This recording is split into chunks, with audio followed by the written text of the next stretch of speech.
introduce Anna Francese Gass. But before we get started with that, we will be recording tonight's event.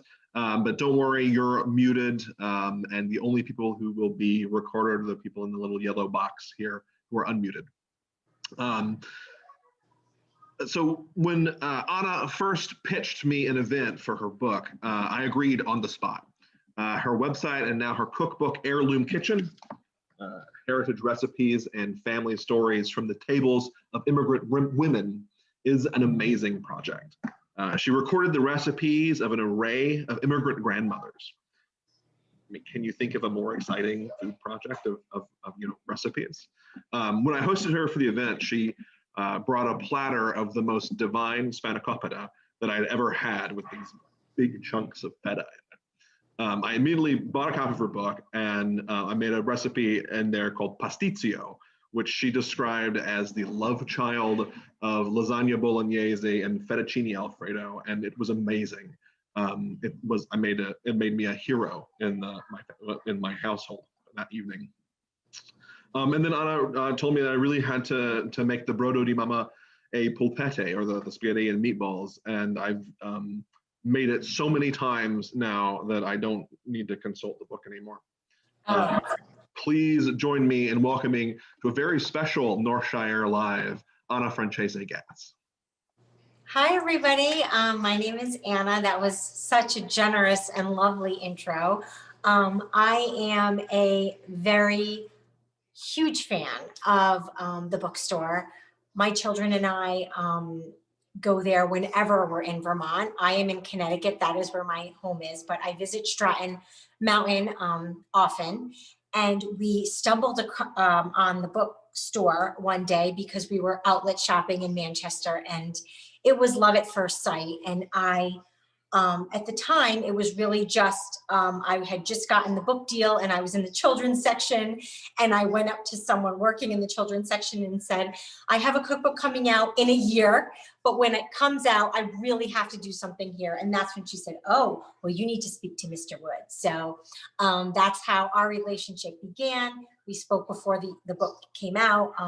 You are so incredibly supportive of authors, and in a world of technology, it is so lovely to go into a book and smell books and feel books. And I am a true proponent of reading a book. So when Heirloom Kitchen came out, we've done a few events, actually. We had a talk, we had a lovely dinner, which is to date still one of my favorite events. And I look forward to many years of coming into the store and enjoying it. So today, for those of you that might not know, we are making Monica's Perfect Pierogies. And I call them the perfect pierogi because I think they are quite perfect. The immigrant woman that I cooked with is a woman by the name of Monica Sator, and she is a photographer, but also a very, very skilled home chef. And she came here from Poland as a college student, but brought with her, like all the immigrant women in this book, her mother's recipes. And of course, one of those recipes is these pierogies. They are very traditional. She has gone on to riff on them herself, filling them with ricotta, spinach, things like that. Although I'm not allowed to tell her mother, if she ever comes from Poland to visit, that Monica has gone elsewhere with a recipe, but we're just going to do them very traditionally. I've done a few things in advance. If you're cooking along with me, you can shoot out questions, or if you have general cooking questions, this hour is for you. And I am just honored that you're here spending this lovely evening with me. So just to let you know what I've done in advance for, the magic of TV purposes, I have made the pierogi dough, which we're going to talk about, and I have it just resting lovely. And I have started the filling, and I can explain why. But let's just start with the dough, because that's the first thing you're going to do when you're making pierogies. So in the recipe, I do recommend Polish flour.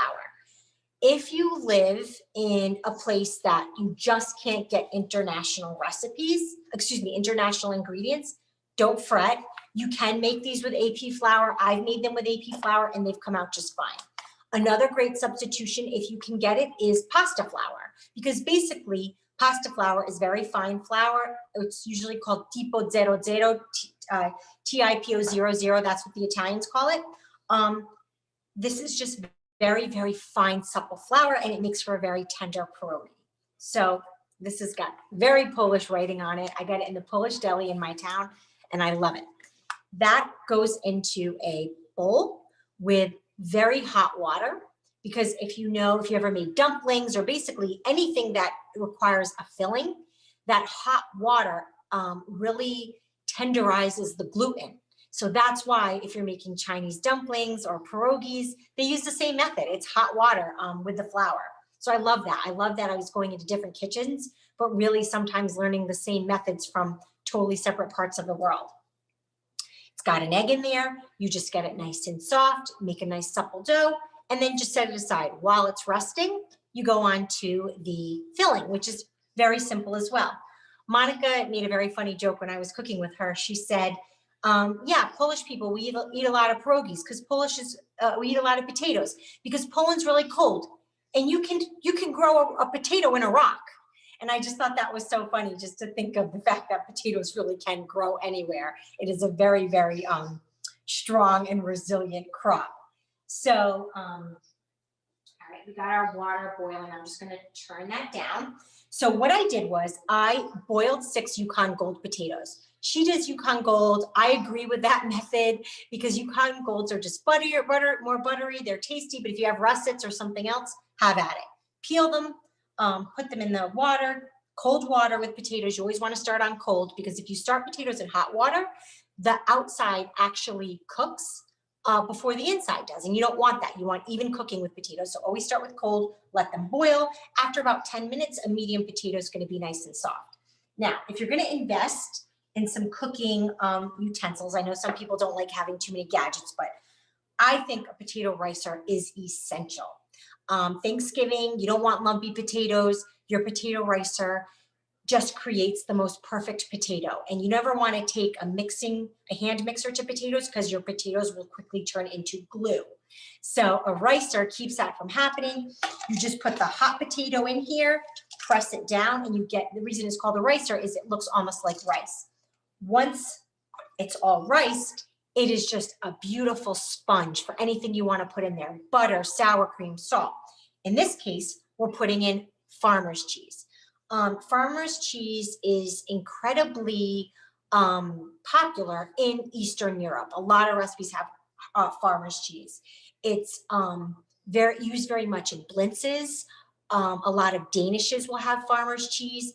I say it's kind of a cross between ricotta and cottage cheese.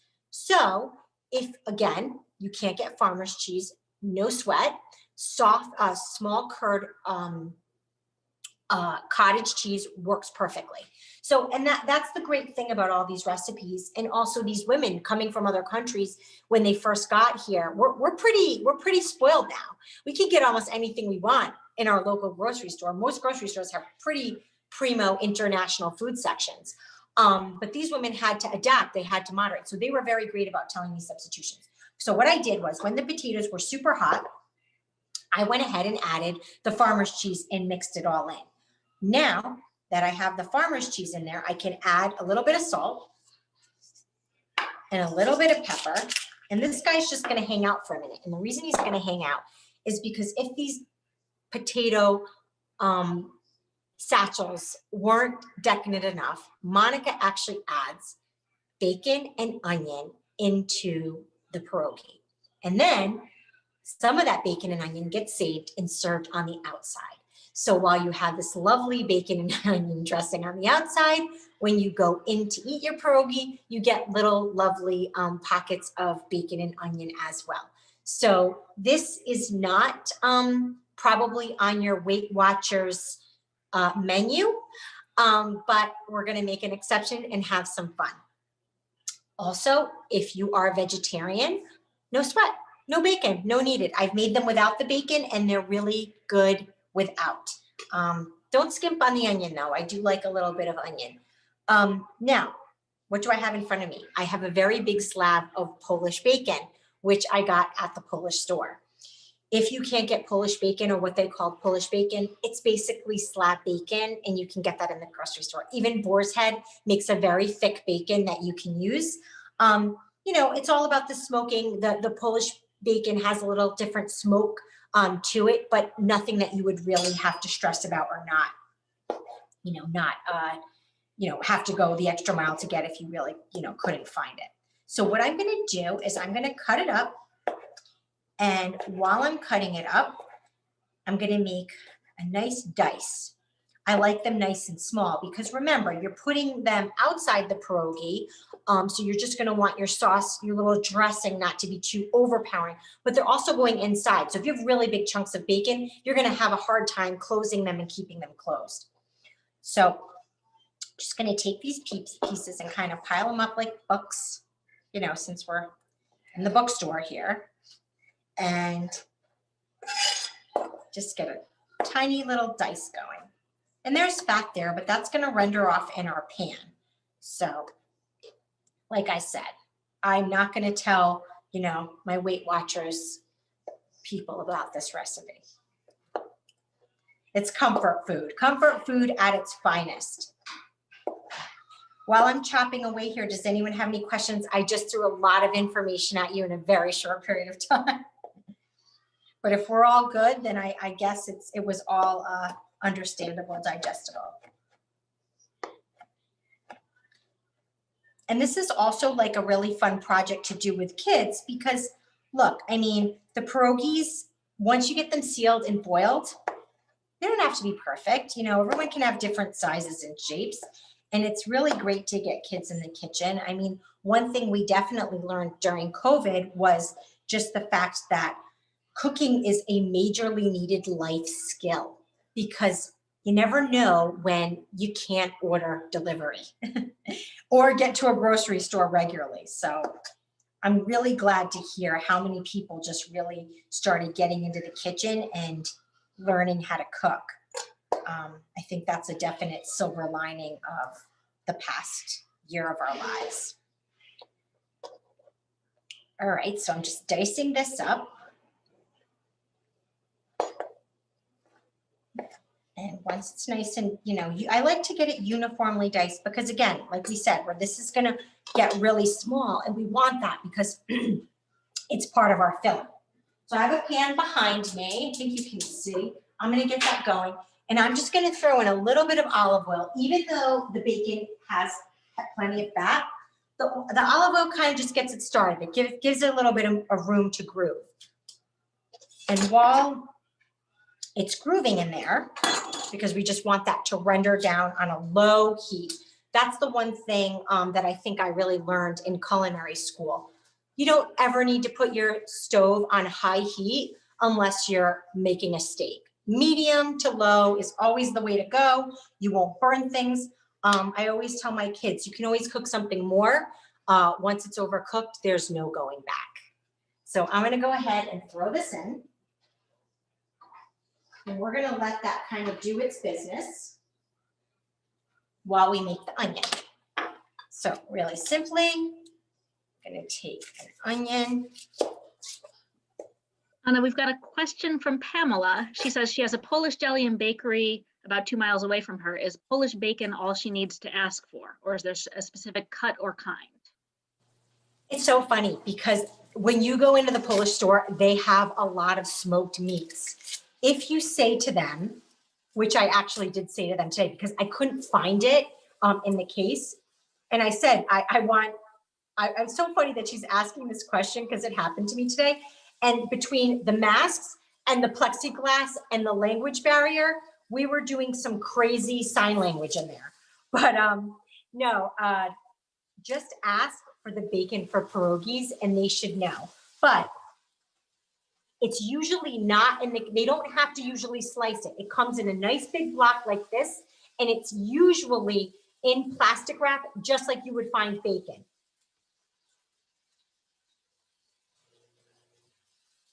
All right. So I'm just gonna let that render, but I'm so glad that you have they probably have some really great jelly donuts there too, which they call pancakes. So when you're there, get some of those too for dessert. I wanted that recipe for the book, and Monica's like, I don't make those. We just go get them at the deli. Those are a lot of work. And I was like, all right, I guess those aren't going in the book. Yeah, same thing with the onion. You can do it a couple of different ways. So Monica sometimes finely minces it for inside the, ooh, this onion is, hold on.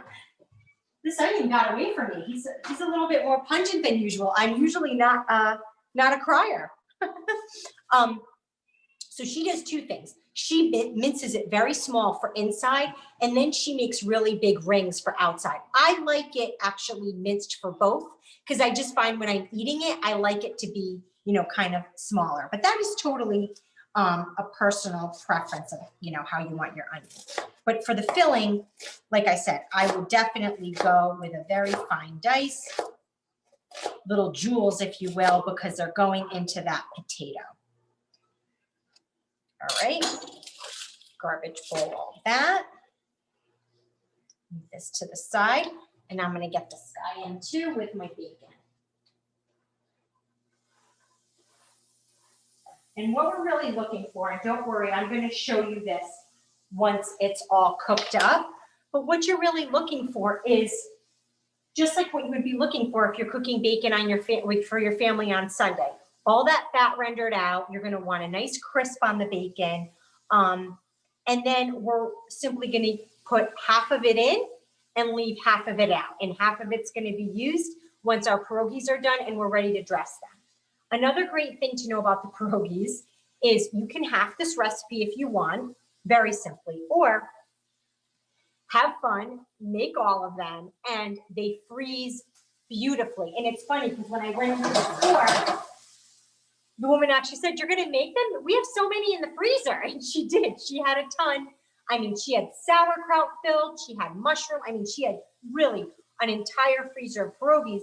What Monica does is she just takes a big Ziploc bag. She puts a little olive oil on the inside and so that she can easily slide them in. And then she just, you know, crimps it up. I like to put them on a baking sheet so they don't get on top of each other. Put it in the freezer, let them freeze. And then once they're, ooh, we have some bacon that just kind of took off. He left. Anyway, yeah, so then once they come out of the freezer, once they're frozen hard, then you can bag them upright, take the baking sheet out, and, you know, pierogies for days. And this crisps up really fast. And it's just really delicious. I'm gonna add a little sprinkle of salt, but you're gonna wanna be careful with the salt just because Polish bacon, I mean, regular bacon too, but definitely Polish bacon is salty and you just don't want it overpowered. Same thing with the filling. The one thing I always tell people, again, the same thing with putting the heat up too high. Once you burn something, you can't go back. Once you oversalt something, you usually also can't go back. So you're gonna wanna make sure that you taste as you go. So, you know, always give little taste as you go. And, you know, at the very end, if you need to add a little salt, go for it.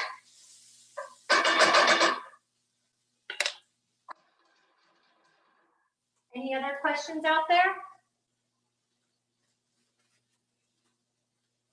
All right, great. All right, so we'll just keep, I'm always worried I'm going too fast, but we have an accelerated group here. All right.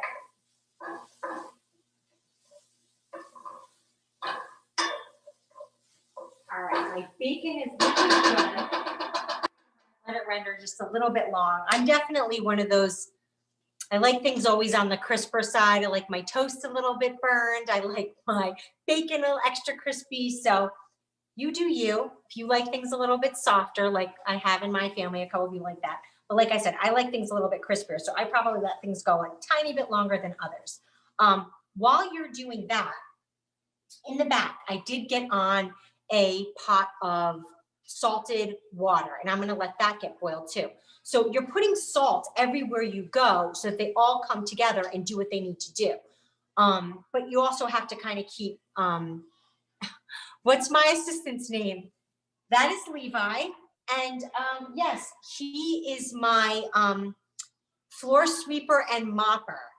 So I will tell you, I rarely have to get the vacuum out in this area of my home.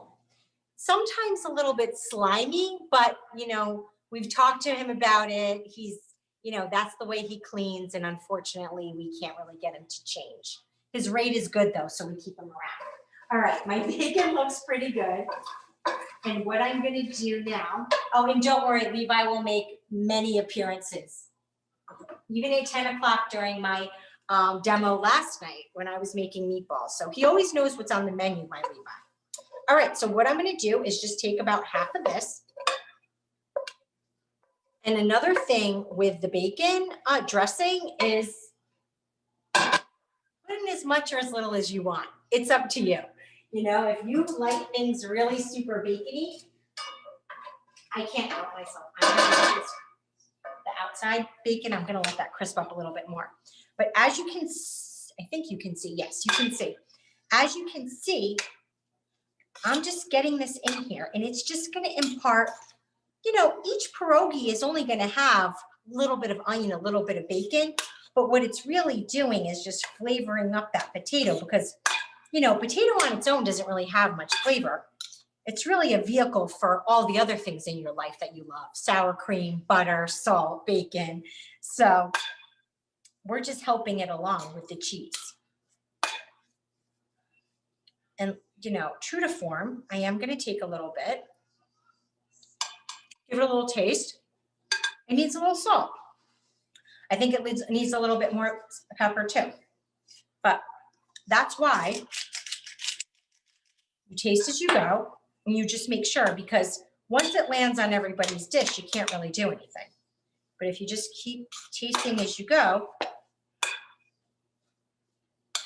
and it's not, you know, it's not a watery dough. It's a nice firm dough. And if you kind of want to tackle this in a few days, just because it is, you know, it's a multi-step process, you can make this filling the day before, you can make the dressing the day before and just kind of leave it. And then when you're ready, make your dough and, you know, you fast forwarded through all this stuff, right? Another little, I love it. This is perfect. All right, I'm gonna move this out of our way.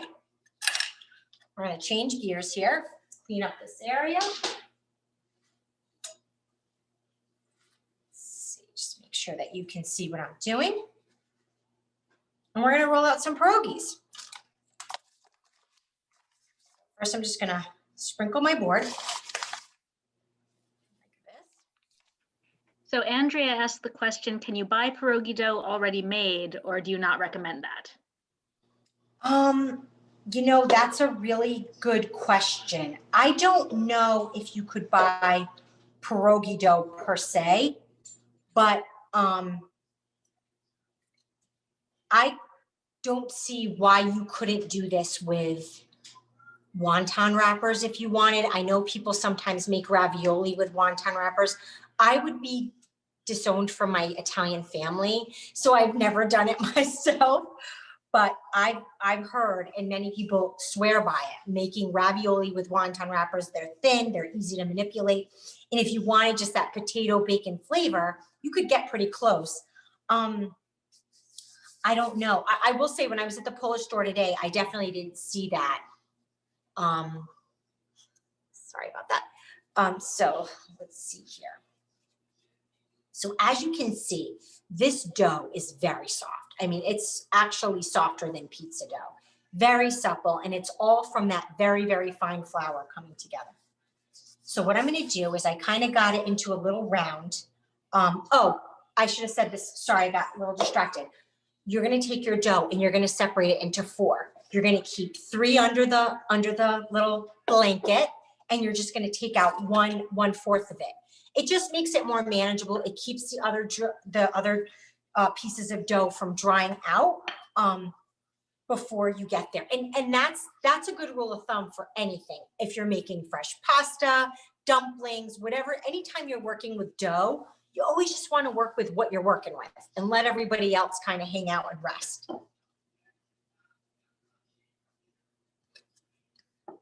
And now I'm just going to really get them as thin as I can. You know, it's funny when you do get them from the store pre-made, the dough is really thick.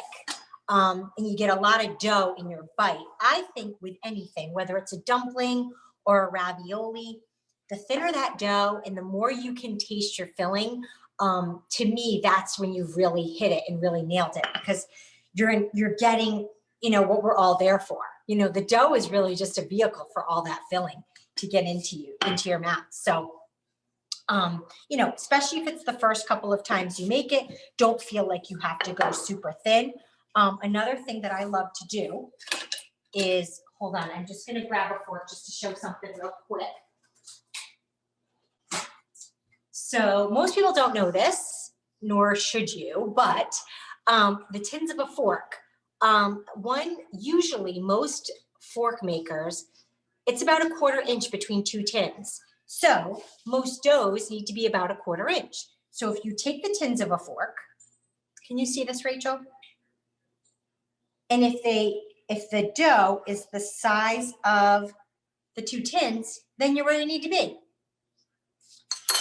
All right, and you can take that and a token and get on the subway. All right, so Monica uses a glass because of course she does. I love using these, whatever you want. That's the other thing about these pierogies. Make them as big or as little as you want. Obviously, the smaller you make them, the more work you're going to be doing because you're going to be pleating a lot more dumplings, but it's completely up to you. If it's your first time making them, I suggest making them bigger just because you won't fall on the floor in exhaustion. And you will also learn the pleating process better, not be as overwhelmed. So we're gonna make them a nice size. And I'm just going around, and just like when you're cutting cookies, you want to make it so that you don't have a lot of waste. This can be re-rolled to make more. So you just kind of ball this back up, and then you do it all over again. But I'm going to take this little ball and I'm going to put it back under that cover because we don't want him to get upset and get all dried out. We want him to be happy. All right, I'm going to move these out of the way. Andrea asks us, where did you buy the cutter and what is it called? Oh, very good to know. So you can get these on Amazon or literally any kitchen supply store in the country has them. It's usually this brand, Teco, and I got these in culinary school. Use them for everything. My kids want toad in a hole. If you know what toad in a hole is, you take a piece of bread, you cut a circle and you fry an egg in it. You use these. I use them for cookies, everything. They're wonderful. Definitely, once you own them, you'll use them. All right, so I'm gonna go ahead and roll this out. And I'm still gonna keep that nice circle shape. Then I'm gonna take a cookie scooper. The reason I use a cookie scooper is I know that every one of my guys is gonna have the same amount of filling. So if I make all my pierogies the same size using the same cutter and I use the same amount of filling, then I'm going to be good. I'm going to be okay. I'm going to make sure that all my pierogies are uniform so that then when I'm cooking them, they're all going to cook at the same amount of time. So I'm going to take a little bit of my filling.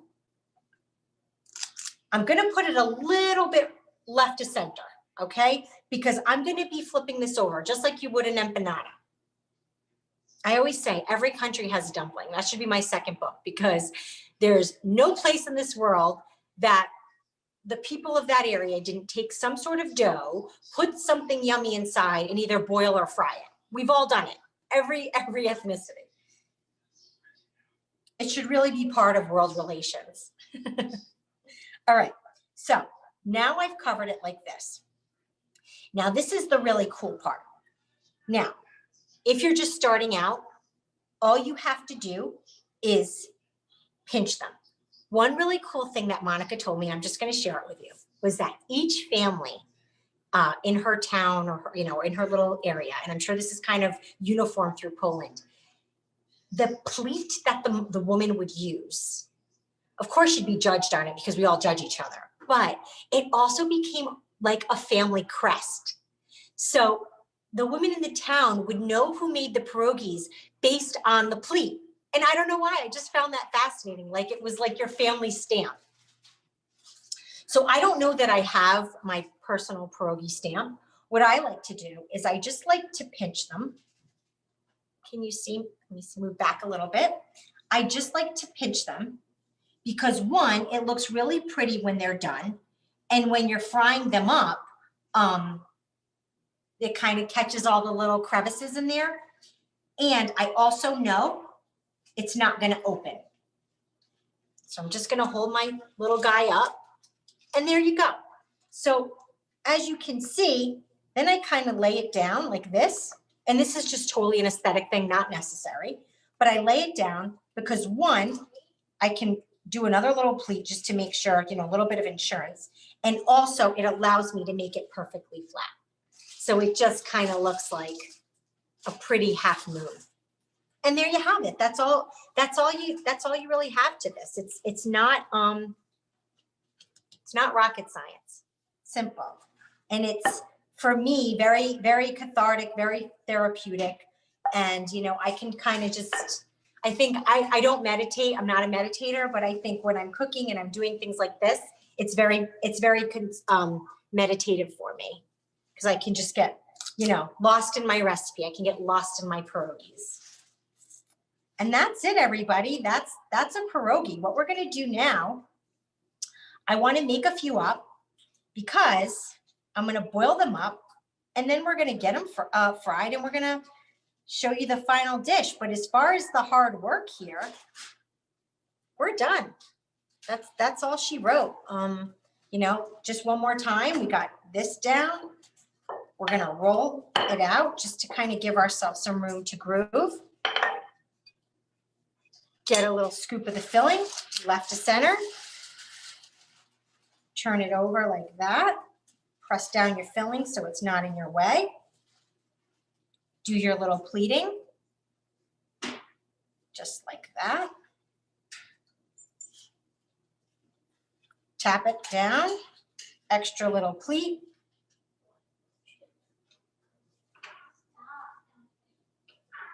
And then, there we go, another little pierogi done. So I already have 3 done. Let's check on my water. I'm gonna bring that back up to a boil. I turned that down a little bit, but it's nice and hot, so it'll boil fast. We won't be waiting around for water. And the nice thing about pierogi, much like, you know, ravioli or dumplings, is they tell you when they're done. They float to the top. And then you could actually just take them out, toss them with a little butter and salt and serve them that way if you wanted, or, you know, crisp them up in the pan with the onion and the bacon. So one question that just came in is whether if you're going to freeze some, do you freeze them before or after boiling them? So that's a great question. Monica does both. She says that she usually boils them first, which is why she puts that olive oil into the bag because they kind of slide all in. I personally, I don't like to do that. I don't know why. It's just a perfect personal preference, what I'm used to. Like with ravioli, I would never cook them first. I'd always just freeze them from, you know, this state. But totally, whatever you want to do. I mean, if you do boil them ahead of time, it's that much faster, you know, when you do go ahead to make them. So she said she's done both. I've definitely done this method. So I did ask her that question.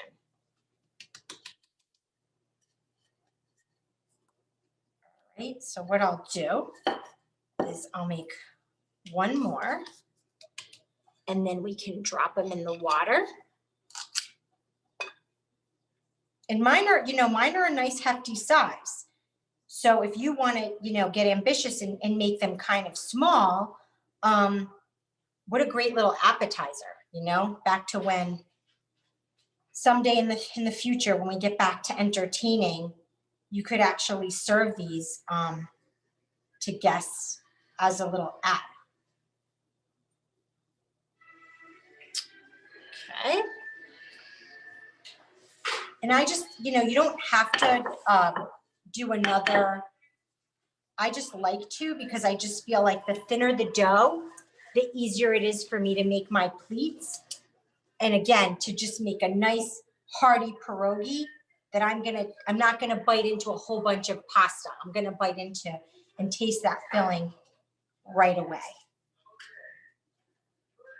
The other thing, as you go, like I'm noticing right now that my dough is getting a little bit sticky, which is not a bad thing because sticky dough you can always fix, hard dough you can't, is just take a little bit more of your flour and make sure that your board takes up that flour. And the minute you do that, your sticky dough will really rescue itself. It'll come back to, you know, workable and pliable for you. Has anyone made any other recipes from the book that they want to share that they do? I know David was so great. He's made a few things. He sent me pictures of his beautiful sons preparing. Rachel, you told me, was it the arroz con pollo your family really likes? Yeah. Yes, yep. My family Yes, loves that recipe too. That's one of my kids' favorites. Yeah, we have that all the time. It's so simple too, because you know, it's just kind of so hands off once you get going. All right. These look like they are ready. There's a question here as well from Andrea. She says, are you using the Polish flour when you're rolling them out too? Yes. Yes. I mean, you don't have to, but it's handy. It's here. I love this flour. I mean, it is just, I liken it to like Caribbean sand. It's just so fine and just really does whatever you ask it to do. So I love that. All right. I'm going to take my guys over here. Oh boy, I don't even know if I'm going to put these all in at once because these are some hefty pierogies. All right, let's see.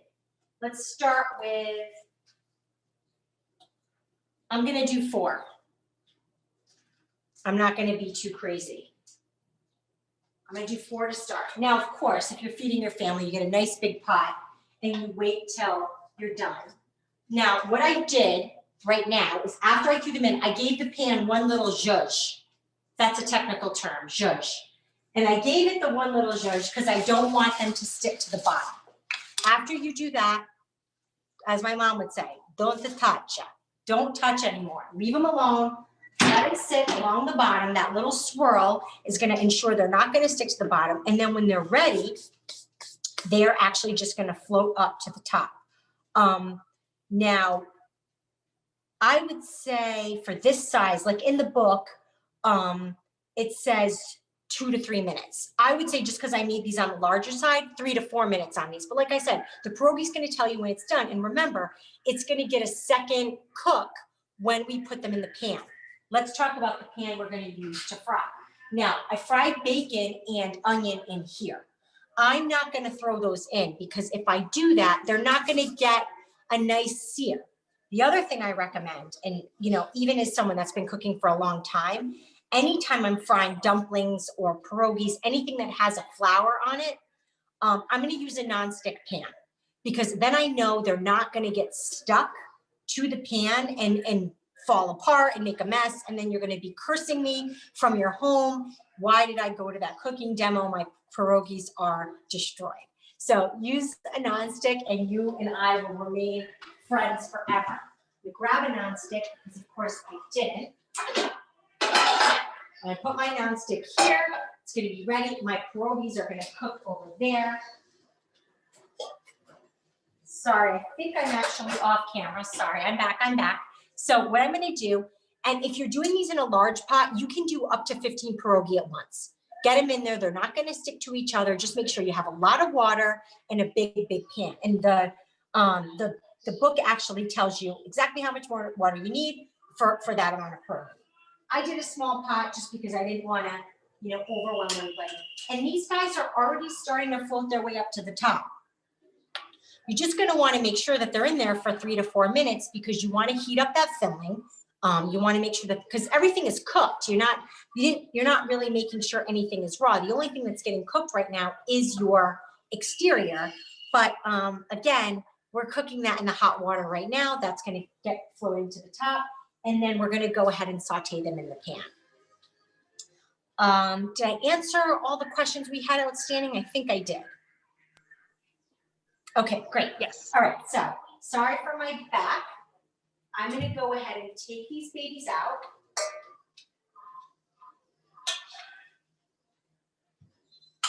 And I'm gonna put them, you can put them in a dish. I just grabbed a bowl. And that's why, because you're pulling them out like this, you can just keep using that water. So while those are in there, I can pop 3 more in.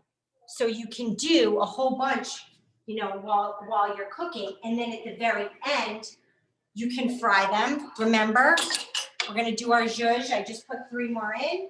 Make sure these guys don't stick to each other, to the side or the bottom. I have my 3 here. Now let's get them fried up. Heat up my pan, a little bit of olive oil. You don't need a lot because remember, we said this is a non-stick pan. I have a little bit of water in here. All right. We're gonna fry up the pierogies. We're gonna drizzle them. So remember, this isn't a sauce, it's a topping. We're gonna drizzle them with a little bit of onion, a little bit of bacon, and then that's it. That's it. It's not like some sauce that you're dousing it in. But like I said, you don't want to go the bacon route, you want to keep this vegetarian, go ahead and just a little butter, a little salt, pepper, you will love them. And of course, if you really want to gild the lily, sour cream, because pierogies would not be complete without some sour cream, right? For my kids, it's really not that the dough is a vehicle for the potatoes, it's really the whole pierogi is a vehicle for how much sour cream they can get into their mouth. All right, those other ones are cooking. These are ready to go. My oil is shimmering. So what I'm gonna do is take my cooked pierogies, and remember, these are cooked. I'm gonna put them in the pan. Now they're gonna sizzle, that's okay. There's a little bit of water on that.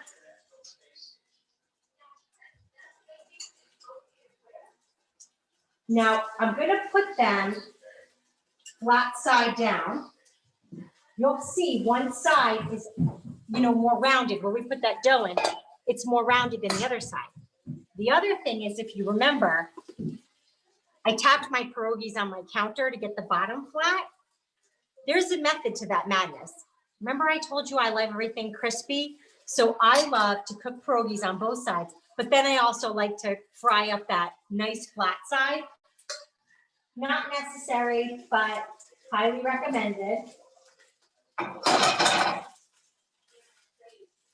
And I'm not going to touch them because what's going to happen is once they start to crisp up, they're going to release on their own because I use my nonstick pan. Now you can do 1 of 2 things. If you're making a small batch, you can take a little bit of your bacon and onion topping and throw it in with your pierogies and let them all finish all at once. Or you can fry them all, put them on a platter, and then at the very end, put everything together. It's just based on whatever you want to do. All right, a few more minutes here.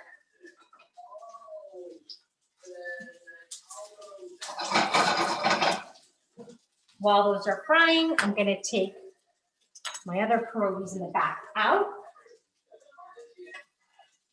And these guys are just going to wait their turn in line to go into the hot oil.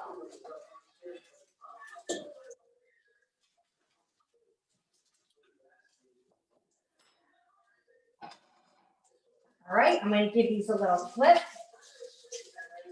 They're getting brown. And this, like I said, this again is totally up to you how long you fry them for. Traditionally, you're really not looking for a lot of color, but it's totally up to you. I love a crispy pierogi. So I'm going to put these in the pan. Get myself a little dish. Okay.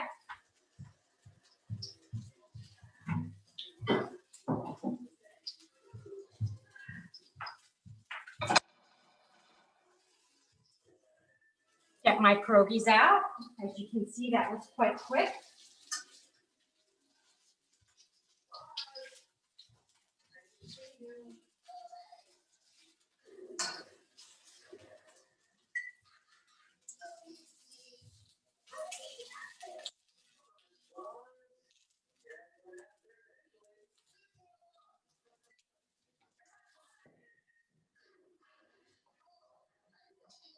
gonna add a little bit of my bacon dressing to the top.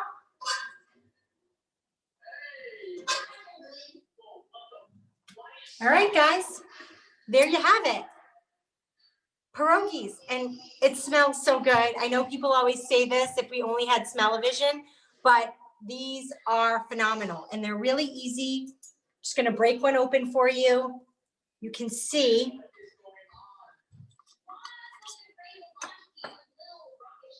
And these are the perfect pierogies. Hot, totally steaming on the inside. Basically, you have a creamy bacon, onion, mashed potato inside of dough. It's carb on carbs. It's what life is all about, really. So anyway, I really appreciate you all being here. And if there's any other questions, I'm happy to answer.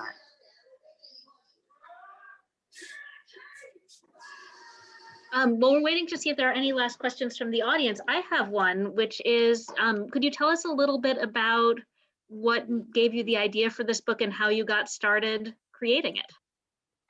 Yeah, so if you read the intro to my book, my whole family makes fun of me, but what I say is it all started with meatball. Because what I really wanted to do was get all my mother's recipes written down. And we started a little family project to do that. And then I realized, you know, as a recipe tester, someone that had gone to culinary school, I actually had a talent at getting family recipes written down.